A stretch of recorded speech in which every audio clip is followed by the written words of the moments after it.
Okay, so maybe we can connect with present moment for a few moments and then try to keep this present moment connection for as long as we can.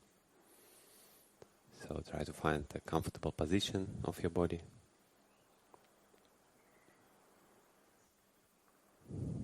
And relax any bodily tension apart from trying to keep the body straight.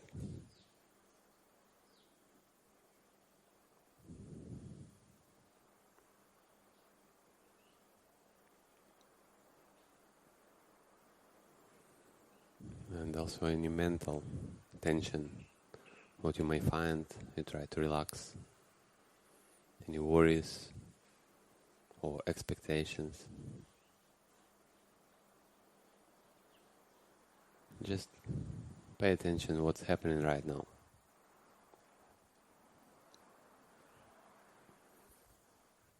What is it in your experience what grab your attention?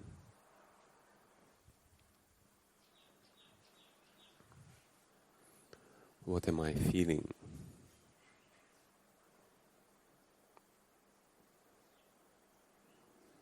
Or what am I hearing?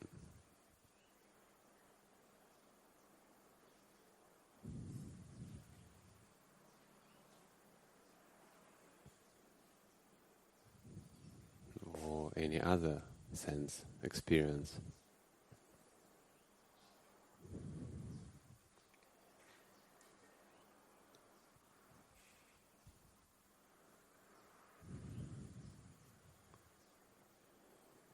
If it's bodily sensations, what am I say? What am I notice about this experience? I have a maybe unpleasant sensation. What else I can say about this?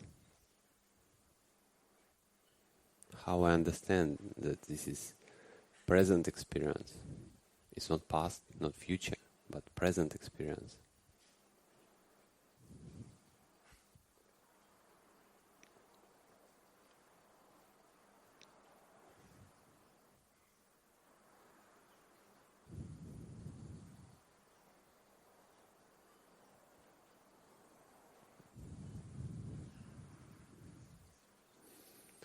Okay, we try to keep this mindfulness of present experience.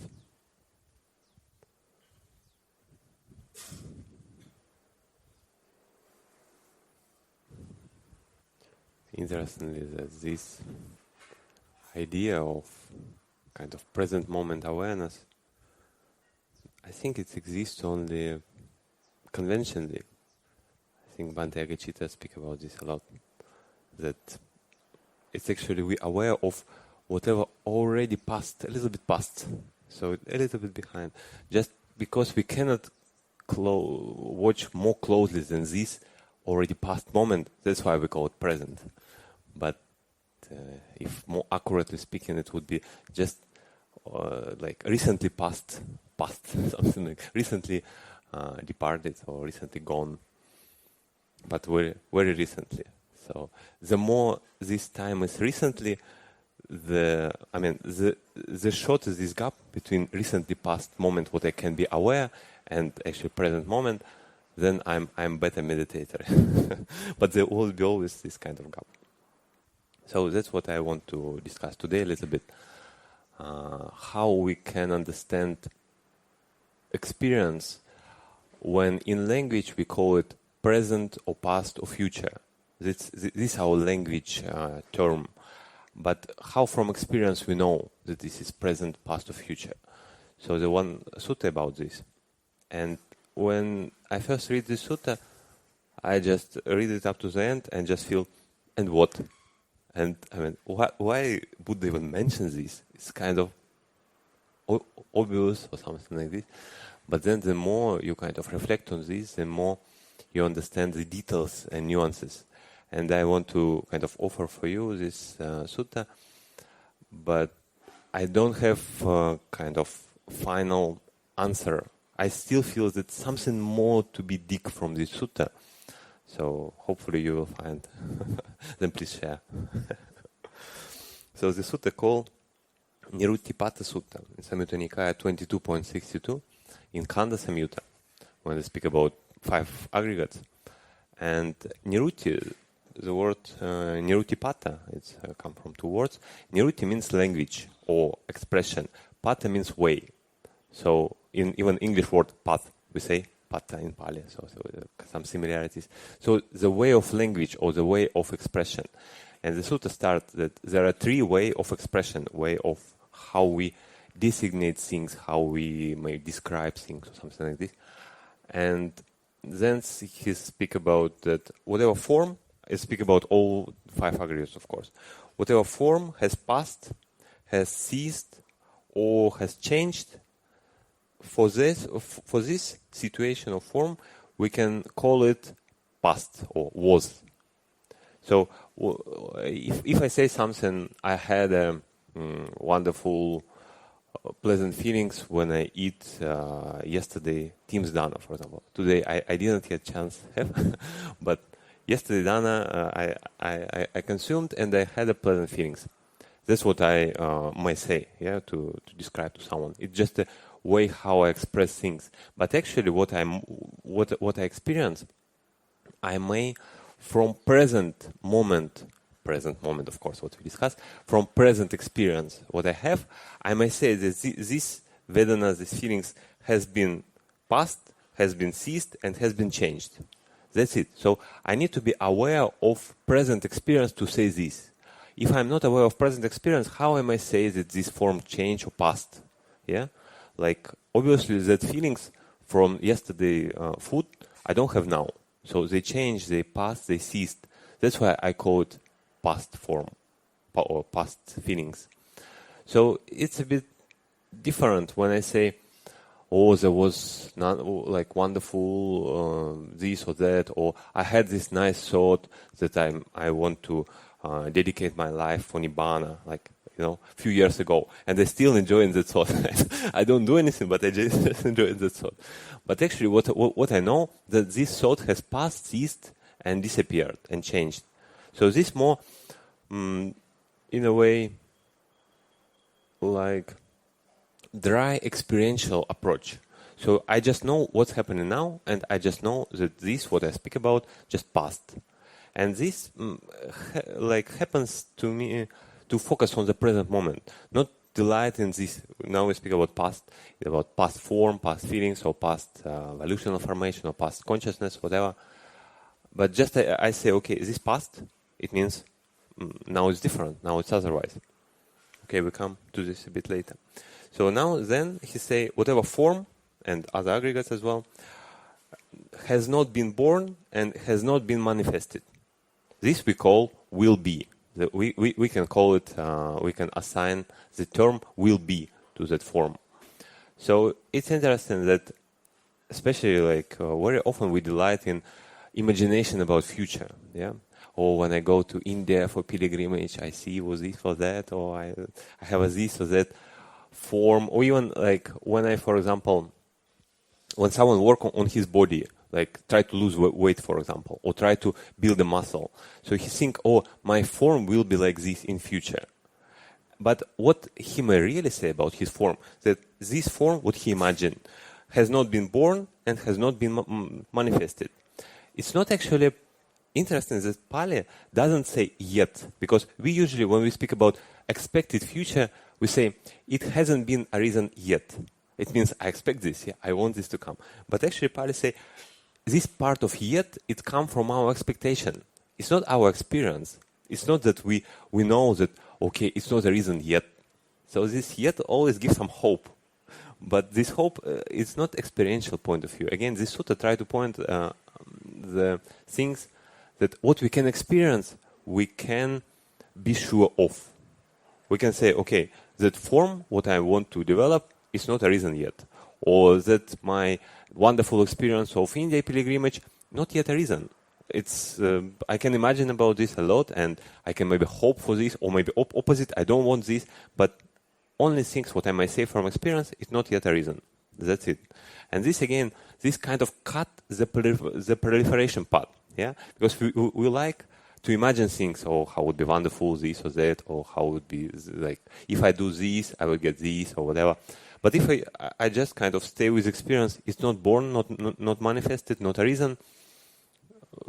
There's only three, or okay, we can speak about some synonyms of this word. Yeah, it's not yet here, and this kind of even yet would be not so correct. And that's it. So, like, thought moment of the delight in future would come much shorter. Would come different delight in present. Because we know from when you focus on present, when you stay with the present, there's some joy and happiness come naturally, because you kind of your mind abstain from any unwholesome or any worries or whatever. And lastly, whatever form and other aggregates has been born and has been manifested, we can call it is. We can call it it is. It's there, or we can call it present in a way. So it's also very kind of pure and dry experiential approach. This form, this feeling, this thought, what I have, it has been arisen. That's why I'm aware of it. It's not good thought, it's not bad thought, it's not my thought. It's just thought what has been arisen. That's it. And also, it's a little bit implies that whatever, especially when we have some experience with observation of these five aggregates, we know that if I say that this thought has been arisen, this will definitely cease after some time. Yeah, like, because everything would have nature to arise, have a nature to cease. Maybe if we don't understand it deeply as an enlightened person understand, but still from some vipassana, some observation, you may understand, okay, I had the painful feelings before, even the most painful feelings, now they're gone. Or same way with the pleasant. So it also implies some kind of detachment or disenchantment. Okay, these wonderful things is there, nothing abstractly to enjoy in these things, but I always need to understand that this will go. This not would be forever. So, and then the Buddha says that with these three terms of language, terms of expression, no one can argue. Like, who can argue with past, present, and future? That from experiential point of view, some things what has been past, we can call it past. Some things what not yet not arised, we can call them future, potential future in this case. All future is potential, and whatever has been born already, it's present. So even if person want to argue with this, I mean, how you can argue with this? It's just pure things. And also this sutta points out that sometimes we may use this language of will come or is or was, and we can use it skillfully, but we always need to understand what come behind this language, because we may speak different language, but if we have a different words or different understanding of how we describe things, like one venerable mentioned that there was a book where a person lived in some, maybe it was Africa or Oceania, so some place where far away from all these technology things and stuff like that. People live simple, and he tried to understand their language, because their language patterns were different from all our languages, what we know. And he stayed there for many years, and then he actually realized that they speak only from present experience. For them, like, if the venerable says that if you come to them and say, I saw this or I heard this, like what you really experience, they may consider your account. But if you come to them and say, I heard from one who heard from one who heard from one, then they say, thank you, but thanks for sharing. It's not relevant. It's kind of imagination. And also, everything what you may describe in presence, they don't use this kind of future or past. They mostly like, it's not yet arisen, or it's already arisen, or it's kind of, it's past, it's gone, I don't experience it anymore. So interesting that probably they have a different understanding of time. Yeah, for them, like, I don't know the details about how they measure years or something like this, but if you speak about experiential, I mean, for you, how many years passed, it's not so important. It's past already. Like, you see difference, the body's changed, the body growing, yeah, but how really old this body, is it really so important if you don't have a calendar, if you don't this yeah, you may say this body young, old, or like very young, or like maybe not very old, but not already young and not yet old. So this kind of criteria, but exactly like I'm 45, I'm 66. This would be maybe irrelevant, yeah, if you're not really focused on these things of changing. Every year we change the seasons. We just know that now it's time to put the seeds in the ground. Yeah, now it's time to take some fruit from the tree. So this means something relevant to our life. But how we can call it autumn or spring or whatever? I mean, it's a secondary. It's only kind of language patterns, poetic things. If we would not use it, we would not have whole books of poetry. Otherwise, how we can say? But still, so what I want to say is that if we kind of stay with experience, we save our mind from extra imagination or proliferation, what lead naturally to suffering. Because when we imagine and proliferate things, we kind of become more attached to these things, and these things change, and we see these things disappear, these things become otherwise. Then we suffer because we attach to it. So I wish all of you to experience the world from experience point of view. Sadhu, sadhu, sadhu.